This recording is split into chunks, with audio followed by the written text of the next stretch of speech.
Sa isang tahimik na barangay dito sa Malolos, Bulacan, isang kwento ang bumago sa pananampalataya at takot ng mga residente.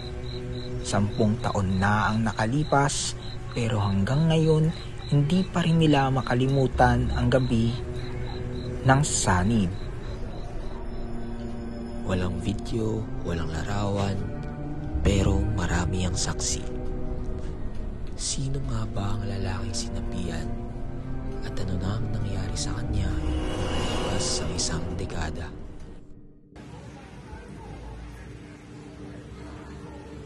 Noong gabing yun, narinig namin yung sigaw, hindi boses ng tao yun.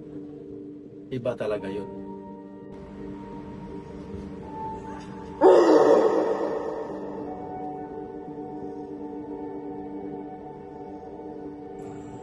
Yung pakiramdam ko noon, hindi kami makapakali dahil sa takot.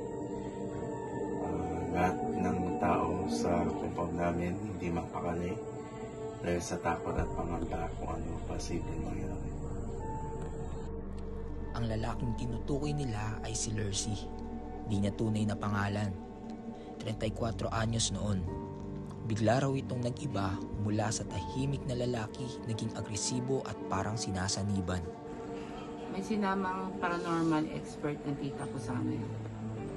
Dahil hindi na mapigilan sa pagwawala ang kapatid ko, 7 katao ang humawak sa kanya habang dinadasalan siya.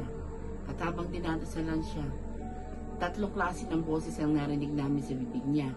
May ngiyaw ng pusa, may tawa na nakakakilabot, at ang huli ay yung Latin na hindi namin maintindihan, na hindi naman sanay magsalita ng Latin. Doon ko napatunayan na totoo na nangyayari sa kapatid ko na sinasapian siya. At doon ko talaga napatunayan na mayroong nilalang na gumagala sa lupa para saniban ang mahihinang tao. Ayon sa mga saksi, tumagal ng 2 oras ang dasal. Nang matapos, nawalan ng malay si Lurcy at mula noon, hindi na muling nabanggit ang nangyari. Sa kabila ng kwento, walang ni isang litrato o video ang nakuhanan. Kaya ang iba, duda kung totoo nga ba ang sanib o gunit ng mga nakasaksi. Sa pangyayari kay ng gabing yun, kahit ako mismo hindi rin makapaniwala, pero nakita namin hanggang dumating pa nga ang kinabukasan, iba ang naging aksyon niya, na kahit yung 5 tao ay kayang-kaya niyang kapiin dahil sa kapaibang lakas niya. At noon ako naniwala na talagang si ay sinapian dahil sa dumudura siya ng laway, gano'n ang dudura, wala sa matinong kaisipan.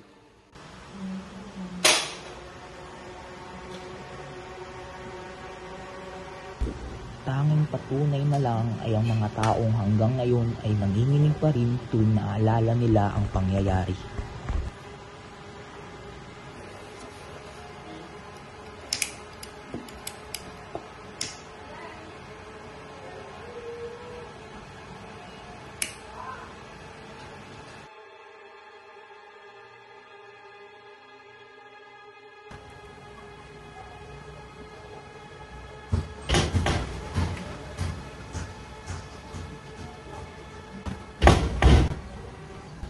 Sampung taon matapos ang gabi ng sanib, muli naming kinunton si Lurcy.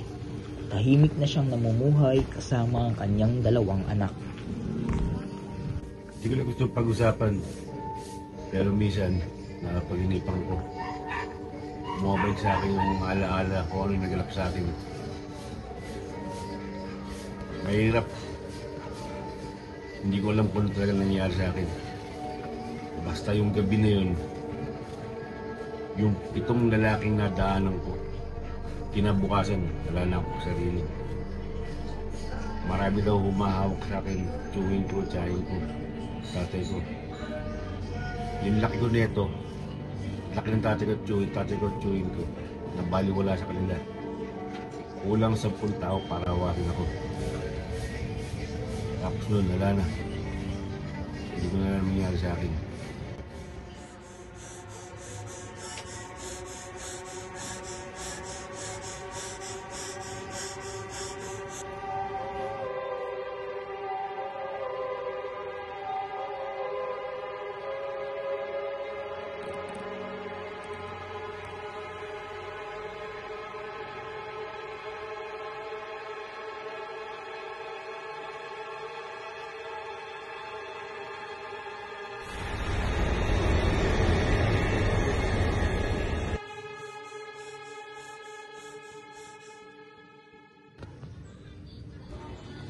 Sa kabila ng normal na pamumuhay, dala pa rin niya ang takot at mga tanong na walang sagot.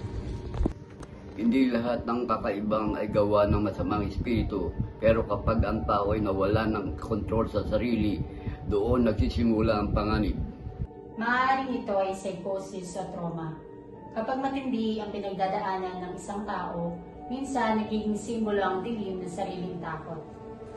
Dalawang paliwanag, espiritual at siyentipiko. Pero alin nga ba ang mas kapani-paniwala? Hanggang ngayon, walang makapagsabi kung anong pumasok sa katawan ni Lurcy. Totoo nga bang sanib ito o isang sigaw ng taong matagal nang may dinadalang sakit sa loob? Siguro kung totoo man o hindi, ang mahalaga ay yung natutunan nila. Na huwag basta humusga kasi hindi mo alam kung anong laban meron ang tao. Sa pagtatapos ng aking pag-iimbestiga, isang bagay lang ang naging malinaw.